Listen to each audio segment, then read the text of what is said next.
Welcome to Sweet Life Beat Life. We hope this video helps. In this video, I will show how to make garlic vinegar pickle, full guide. Sterilize jars, peel garlic, then measure 2 cups vinegar, 1 cup water, and 1 tablespoon salt. Bring liquid to a boil, dissolve salt, and pour over garlic cloves in jars.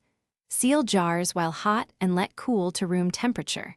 Store in a cool, dark place for at least 2 weeks before tasting for best flavor.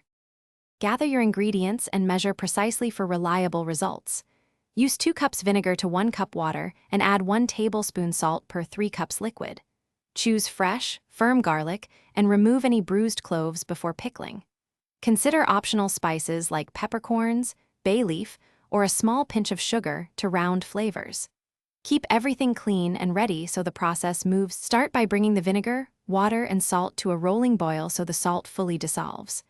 Pack peeled garlic into sterilized jars, leaving minimal headspace for the brine. Pour the hot brine over garlic, wipe rims, and seal lids tightly while still hot to help form a vacuum. Let jars cool upright, then label with the date and store in a cool, dark place for at least 2 weeks. Thanks for watching. Consider subscribing if we helped you.